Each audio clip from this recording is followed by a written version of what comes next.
So welcome to this math session, everyone. In last math session, we started your new topic that is determinant. Determinant कैसे define है, determinant matrices से कैसे अलग है, वो सारी चीजें हमने पढ़ी थी. उसको फटाफट रिवाइज करेंगे. उसके कुछ प्रॉपर्टीज हमने देखी थी, जैसे how determinant is defined, right. Determinant is nothing but if you are making one function, आप ऐसा फंक्शन बना रहे हो जिसका इनपुट सिर्फ स्क्वायर मैट्रिसेस हैं. आपको पता है कि मैट्रिसेस रेक्टेंगुलर भी होते हैं, स्क्वायर भी होते हैं. Matrix is nothing but your rectangular arrangement of data. So if number of rows and number of columns are the same, it will be your square matrix.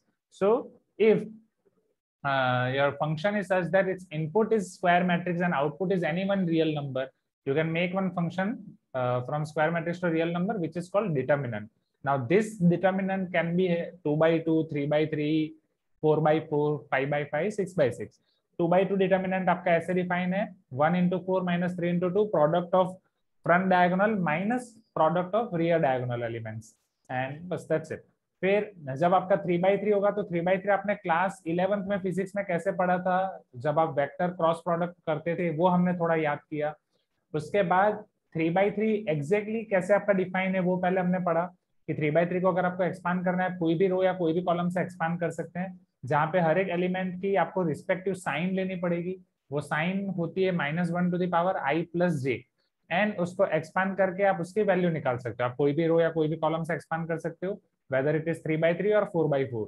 We have seen Sarrus rule as well. Sarrus rule हमने column wise देखा, आप row wise भी कर सकते हैं, but column wise will be better. Then we have seen what is minors और what are minors and what are cofactors of any matrix और of all what are minors and cofactors of all the elements in matrices. जैसे matrices में अगर कोई आपका determinant है 3 by 3 या एक मैट्रिक्स है आपका n by n, the minor of element aij is called mij and cofactor is called -1 to the power -1 to the power I plus j into mij. Now how you can find mij? particularly आपको aij के रो और column को delete करना पड़ेगा. अगर a11 है तो उसकी रो और कॉलम को अगर आप डिलीट कर दोगे तो वहां से आपको ये माइनर मिल जाएगा. Is this clear everyone? उसको -1 to the power I plus j से मल्टीप्लाई करोगे तो कोफैक्टर मिल जाएगा. उसको डिटर्मिनेंट के साथ आपने कंपेयर किया तो आपको पता चला कि sum of product of the element of any row और column with corresponding cofactor is equal to determinant. जहां से हमने ये भी लिखा था कि हर एक एलिमेंट को आइदर आप रो वाइज पकड़ रहे हो या कॉलम वाइज पकड़ रहे हो, राइट.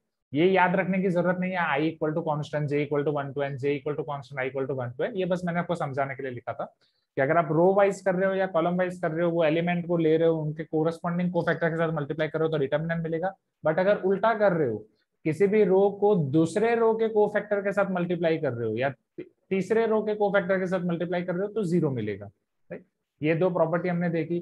फिर मैट्रिसेस और डिटर्मिनेंट में और क्या क्या डिफरेंस होता है. जैसे मैट्रिसेस में हमने एलिमेंट्री ऑपरेशंस देखे थे, elementary row operations and elementary column operations.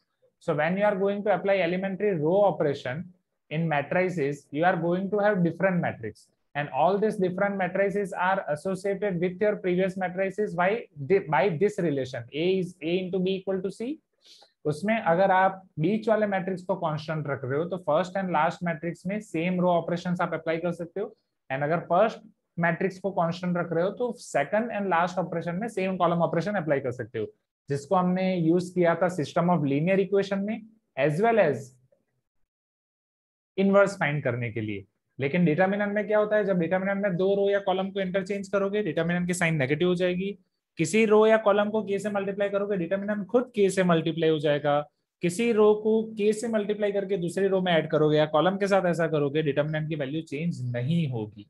And k से मल्टीप्लाई करने वाले को थोड़ा और डिटेल में हमने देखा था कि अगर मान लो मैट्रिक्स में मैं बाहर से k मल्टीप्लाई कर रहा हूं तो हर एक एलिमेंट से मल्टीप्लाई हो जाएगा, या हर एक एलिमेंट में से k कॉमन लूंगा तब जाके k बाहर आएगा. What will happen in determinant? Determinant में जब आप k मल्टीप्लाई करोगे तो आइदर कोई एक रो से मल्टीप्लाई होगा या कोई एक कॉलम से मल्टीप्लाई होगा. इन अ सेम वे जब आपको कॉलम कॉमन निकालना होगा तो कॉमन भी आपको कोई रो या कॉलम से निकालना है. मैट्रिक्स में जब कॉमन निकालते थे तो हर एक एलिमेंट से निकालते थे, बट डिटर्मिनेंट में आपको कॉमन निकालना है कोई भी रो या कोई भी कॉलम से. Is this clear everyone? Right. So उसी बेसिस पे हमने एक चीज ये भी देखी थी कि अगर एक ऐसा मैट्रिक्स है A जिसमें आप k मल्टीप्लाई कर रहे हो, उसका डिटर्मिनेंट निकाल रहे हो तो हर एक रो से वो कॉमन निकलेगा. तो अगर n रोज हैं तो k to the power n common निकलेगा. So determinant of k will be k to the power n determinant of A.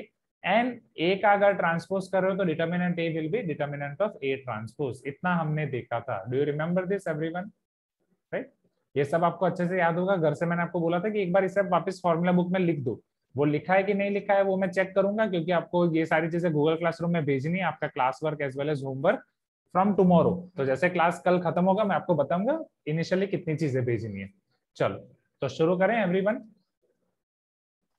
Sir हाँ बोलो समर। सर आपने वहां बोला कि कोई एक एलिमेंट होगा ए आई जे, जिससे मैं किसी और एलिमेंट के कोफैक्टर के साथ मल्टीप्लाई करूंगा तो जीरो आएगा। हाँ नहीं, सिर्फ किसी कोई और को फैक्टर के साथ नहीं, ये वाला पॉइंट है, ये वाला राइट। मान हाँ लो सर। कोई रो या कॉलम, अगर कोई एक रो पकड़ रहे हो, कोई रो या कॉलम पकड़ लो, मान लो ये रो के सारे एलिमेंट ए आई जे, ये रो के सारे एलिमेंट कौन कौन से हैं?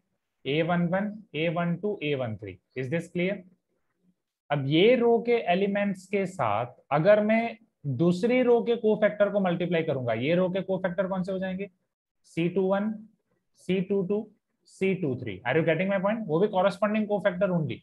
C21 A11 के साथ, C22 A12 के साथ, C23 A13 के साथ। ओके या फिर अगर इसी एलिमेंट के साथ, ये सेम एलिमेंट फर्स्ट रो वाले, उसके साथ ये थर्ड रो के मैं कोफैक्टर को मल्टीप्लाई कर रहा हूँ, C31, C32, C33, फिर इन सबका मैं कर रहा हूं addition,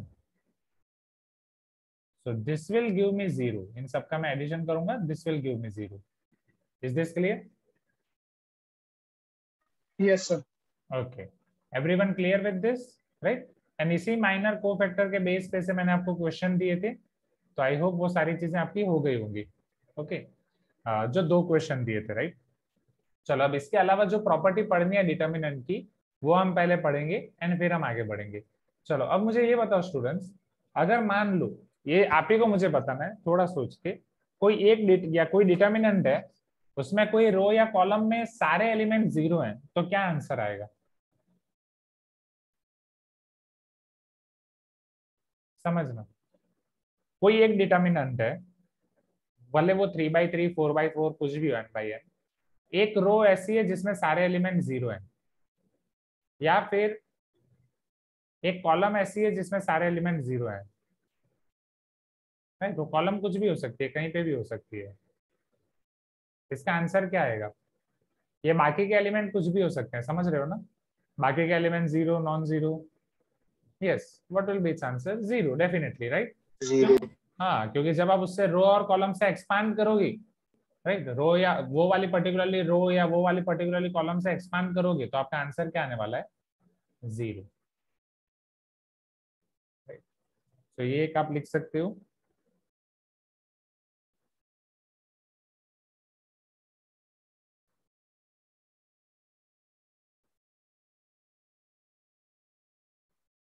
If each element of any row or column is zero, then determinant is zero.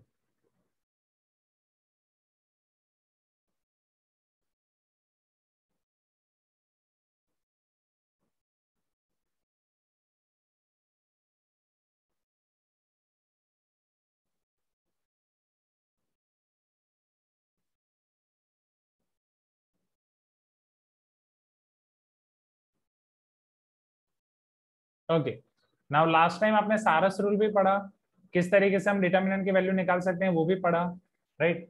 So can you tell me what will be answer of this determinant? Particular ये determinant का answer क्या होगा? यहाँ पे आप दोनों अप्लाई करो, दोनों में से जो मेथड आपको अच्छी लगती है, वेदर सारस रूल और सारस रूल, इस तरीके से तो इस तरीके से। Can you tell me what will be answer of this determinant?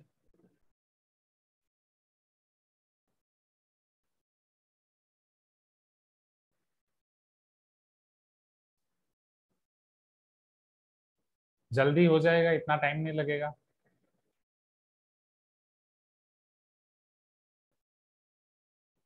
Yes, zero. Zero, very good. या फिर आप यहाँ पे एक चीज भी अप्लाई कर सकते हो, समझना, आइदर आप उसे सारस रूल से एक्सपांड करो या कोई नॉर्मल रूल से एक्सपांड करो, आंसर जीरो आएगा। या फिर अभी एक हम पढ़े थे लास्ट टाइम कि when you are applying this process to your matrix, then you are going to get new matrix. But in determinant of new matrix and determinant of old matrix will be same. In short, determinant में कोई फर्क नहीं पड़ने वाला जब आप ये process apply करते हो, right?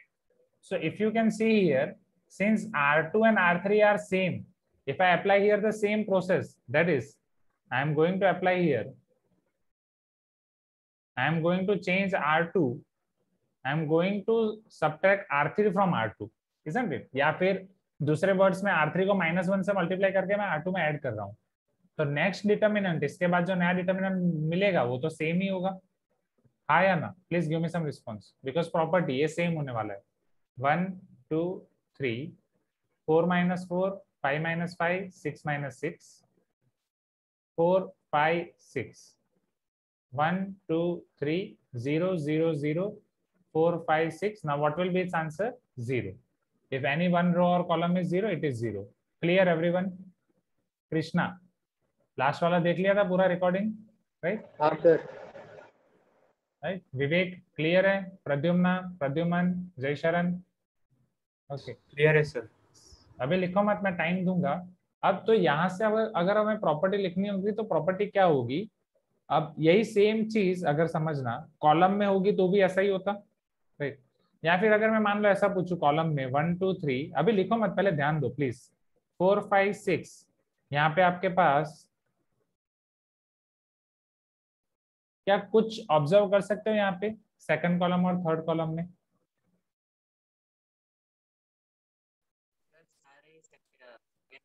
Yes 3 into 3. हाँ, आपकी नहीं मीत, देखो रो नहीं, वो कॉलम है जो आप सेम सानिया कॉलम है जो आपकी थर्ड कॉलम है. It is nothing but your second column into 3. Yes और नो एवरीवन? राइट. जो थर्ड कॉलम है it is nothing but your second column into 3. Please give me some response. यहाँ पे क्या था? यहाँ पे आपके R2 और R3 सेम थे. यहाँ पे आपके थर्ड कॉलम सेकंड कॉलम के मल्टीपल ऑफ 3 है. 4 3 12, 5 3 15, 6 3 18. अब इसको भी आप दो मेथड से कर सकते हो. जैसे मीत अभी मुझे बोल रहा है कि सर हम C2 में से C3 को सब्ट्रैक्ट कर देंगे, उसको 1/3 से मल्टीप्लाई करके, ये कर सकते हो. या फिर C3 में से C2 को सब्ट्रैक्ट कर सकते हो, उसको 3 से मल्टीप्लाई करके. या फिर 3 कॉमन भी तो निकाल सकते हो. डिटर्मिनेंट में हम रो और कॉलम वाइज निकाल सकते हैं कि नहीं कॉमन? हाँ या ना? पढ़ा था ना लास्ट टाइम, राइट? डिटर्मिनेंट में हम रो या कॉलम वाइज 3 कॉमन निकाल सकते हैं. तो इन सब में से मैं 3 कॉमन निकाल सकता हूँ बाहर. This will be 3 times 1 2 3 4 5 6 4 5 6. If 2 rows or 2 columns are same in the determinant, answer will be 0. पता चल रहा है everyone? Okay. So यहां से प्रॉपर्टी ये होगी. Yes, definitely Rohit. सारस रूल से भी होगा. So your property will be not if any 2 rows or columns are identical or proportional, then determinant will be 0. If any 2 rows or column are identical or proportional, then determinant will be 0. अब इसे note down कर दो, right? ये पहली property हुई इधर. This is your property number 1 extra. आप इसे बॉक्स करके भी लिख सकते हो ताकि जब आप पढ़ो तो आपको ध्यान आए कि, या हाइलाइटर यूज कर सकते हो कि कौन सा एग्जाम्पल है और कौन सी प्रॉपर्टी है. This is your another property. Property से पहले वो दोनों एग्जाम्पल. सारी चीजें लिखनी है. आप लोग लिखने में बहुत चोरी कर रहे हो, राइट? चोरी कर रहे हो मतलब कम लिख रहे हो. सर हाँ समझ. अगर कोई क्वेश्चन में दिया होगा कि 3 into और कोई डिटर्मिनेंट दे दिया होगा, तो फिर हमको कैसे मालूम पड़ेगा 3 कहाँ मल्टीप्लाई हो रहा है? क्या? अच्छा, अगर कोई भी डिटर्मिनेंट में 3 बाहर दिया है, राइट? कोई भी डिटर्मिनेंट में अगर 3 बाहर दिया है, समझना. एंड तो अंदर कौन सी रो या कॉलम से मल्टीप्लाई करना है वो हमारे ऊपर है. वही सब मजा आएगा अभी, क्योंकि अभी तक हमने क्या पढ़ा है? अभी तक हम सिर्फ प्रॉपर्टीज पढ़ रहे हैं. जैसे हम ये सारे एग्जाम्पल शुरू करेंगे तब मजा आएगा. कि जैसे कोई भी डिटर्मिनेंट को छोड़ना हो, ओपन करना हो, उसकी वैल्यू निकालनी हो, तो अभी तक आपके पास दो रास्ते हैं, इधर आप सारस रूल अप्लाई करो या डायरेक्टली एक्सपांड कर दो, राइट। बट ये सारी प्रोसेस अप्लाई करने के बाद आप एक्सपांड करोगे, ये सारी प्रोसेस अप्लाई करने के बाद जब आप सारस रूल अप्लाई करोगे तो काम बहुत आसान हो जाएगा। Are you getting my point? अब वही आइडेंटिफाई करना है कि कौन से क्वेश्चन में कौन सी मेथड अप्लाई करनी है, अब वहां पे जेई शुरू होगा। Clear, right? हाँ, तो इतना पहले लिख दो, फिर मैं स्क्रॉल डाउन करता हूँ। हाँ जितेंद्र, वो केस में वो 0 हो जाएगा। होल डिटर्मिनेंट आइडेंटिकल नहीं होगा जितेंद्र। अगर होल डिटर्मिनेंट आइडेंटिकल है, मतलब सारे के सारे एलिमेंट 3 3 3 है, तो भी वो 0 ही हो जाएगा।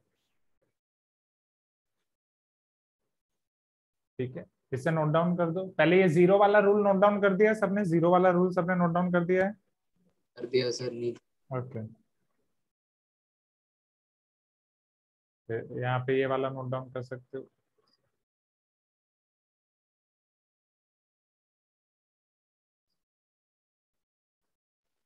Sir yes summer.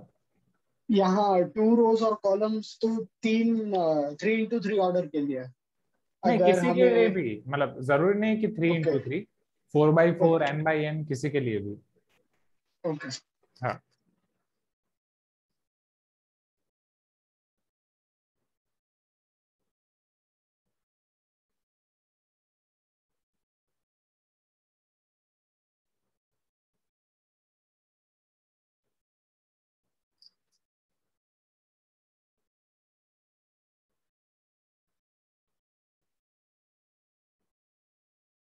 थोड़ा जल्दी करना, अब एक लास्ट प्रॉपर्टी देखनी है, फिर आगे बढ़ते हैं।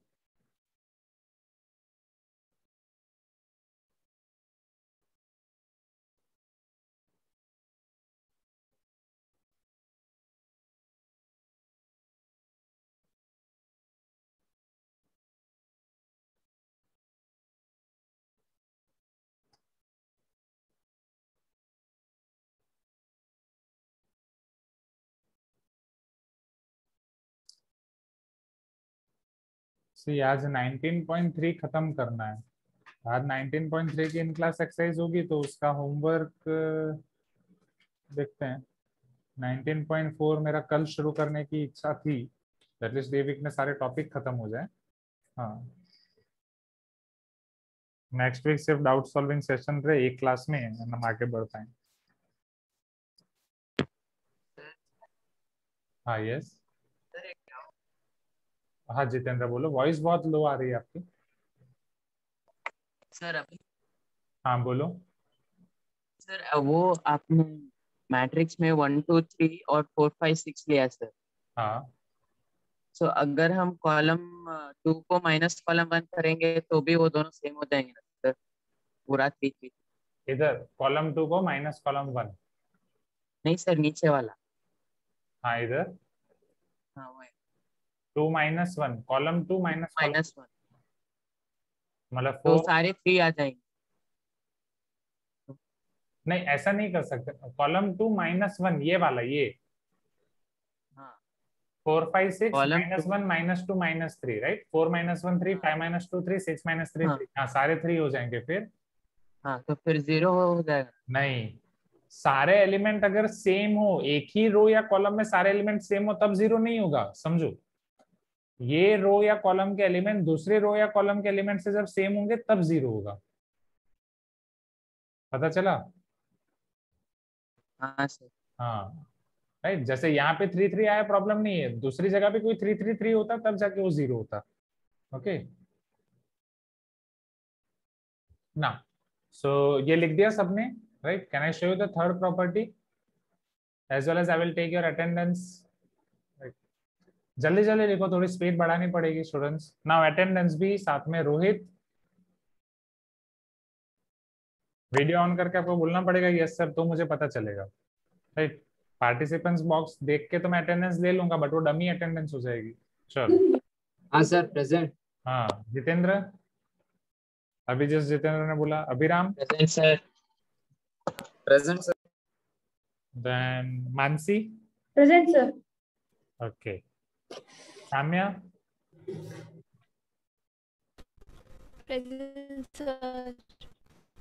Then Ria, Present, sir.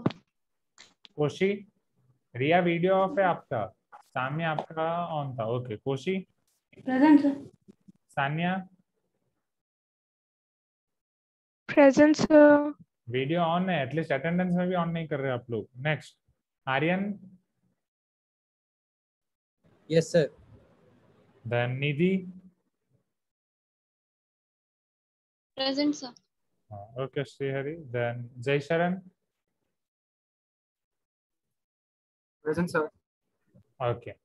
चलो बाकी अटेंडेंस बाद में, पहले यहाँ पे कर लेते हैं। अभी नेक्स्ट फाइनल प्रॉपर्टी एक जो आपकी इसमें एडिशन बेस्ड है।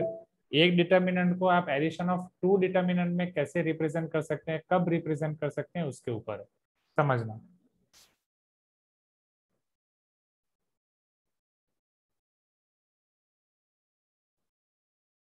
अगर आपके पास डिटर्मिनेंट में कोई भी दो रो, कोई भी डिटर्मिनेंट में दो रो या दो कॉलम सेम है, समझना, दो रो या दो कॉलम सेम है, तो तीसरे रो या कॉलम के एलिमेंट्स को आप ऐड कर सकते हो।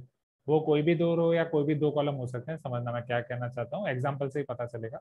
As for example this is one determinant जिसमें ये ए बी सी है, ये डी ई एफ है। सेम एक दूसरा डिटर्मिनेंट है जहाँ पे फर्स्ट रो ए बी सी है, last row D E F है। Are you getting my point? That means first and last row same है। कोई भी दो रो सेम हो सकती है, कोई भी दो कॉलम हो सकते हैं, ठीक है। जरूरी नहीं है कि फर्स्ट और थर्ड रो ही हो, एनी टू रोज और any two column can be equal. Okay, now if I talk about second row, suppose यहाँ पे है एक्स वाई जेड, यहाँ पे है P Q R. So in this condition, इसको और अच्छे से पता चले इसलिए what I will do now,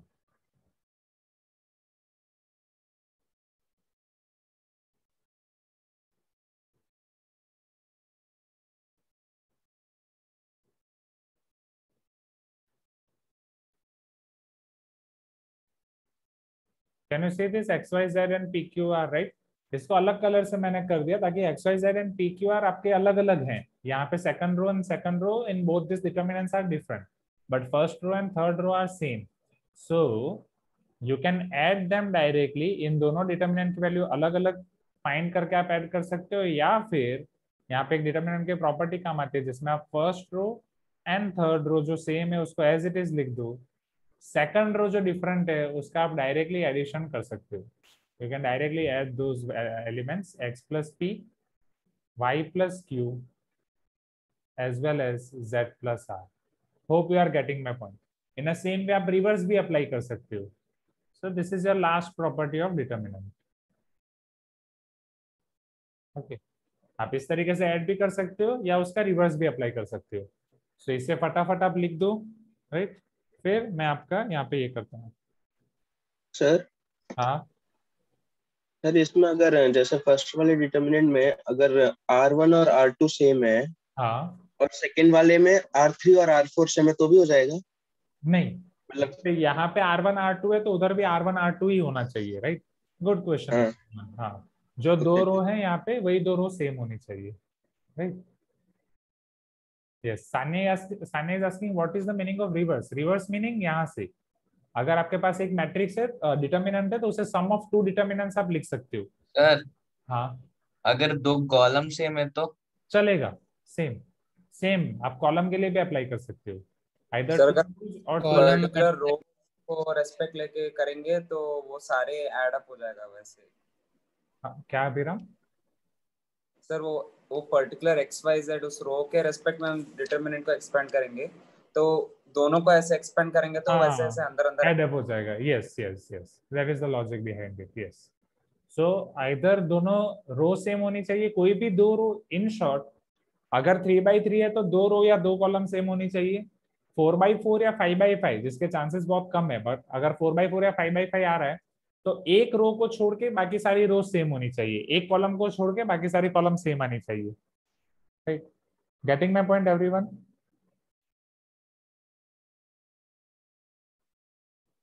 you can tell sir me. अगर 4x4 मैट्रिक्स है और फिर हम एक को एलिमिनेट करके 3x3 करके ऐड अप कर सकते हैं। नहीं, एलिमिनेट नहीं कर सकते। अगर 4x4 है तो मैंने वही बोला कि उसमें 3 रो सेम होनी चाहिए, सिर्फ एक रो अलग अलग होनी चाहिए, तब आप ऐड कर सकते हो। राइट। हाँ रोहित, 2 होना जरूरी है 3x3 के लिए, एक होगा तो नहीं चलेगा। ठीक है, चलो I will resume here attendance. Then Samarth. हाँ sir. Okay, Anagha. Yes sir. Pranjal. Present sir. Okay, then Pradyumna. Present sir. Ovesh. Present sir. Shrihari, sorry. Present sir. Okay, then Anisha. Present sir. Meet. Present sir. Meet के घर पे फोन करना ही पड़ेगा। Siddharth. Present sir. Amish. Present sir. Then Raunak. Present sir. Vivek. Present sir. Krishna present sir. And Pradyuman. Present sir. Okay, तो यहाँ आपके attendance का खत्म। नाउ नाउ कुछ क्वेश्चंस यहाँ पे। कृष्णा सर, अगर पहले वाले का 2 रो और दूसरे का 2 कॉलम सेम है तो नहीं चलेगा, राइट। बट उसको आपको चेंज करना पड़ेगा। जैसे आपके पास प्रॉपर्टी है कि डिटर्मिनेंट में सारे कॉलम अगर सारे रो में कन्वर्ट कर दोगे, ट्रांसपोज कर दोगे, तो डिटर्मिनेंट सेम रहेगा, राइट कृष्णा। तो फिर हम पहले ट्रांसपोज कर सकते हैं, फिर कर सकते हैं, राइट। दूसरी 2 रोज हैं, या आप मान लो पहले में फर्स्ट 2 रोज सेम है, दूसरे में second and third row same है, तो हम क्या कर सकते हैं, third row and first row को इंटरचेंज कर सकते हैं, तो डिटर्मिनेंट की वैल्यू माइनस हो जाएगी। फिर वो प्रॉपर्टी अप्लाई करके आगे बढ़ सकते हैं। Now, Aryan is asking sir क्या एडिशन के लिए वैलिड है, सब्ट्रैक्शन के लिए नहीं? Yes, definitely for subtraction as well, right. यहाँ पे प्लस का मतलब वही है। अब सब्ट्रैक्शन मतलब क्या हो गया, पी क्यू आर की जगह वहां पे minus P minus Q minus R होगा।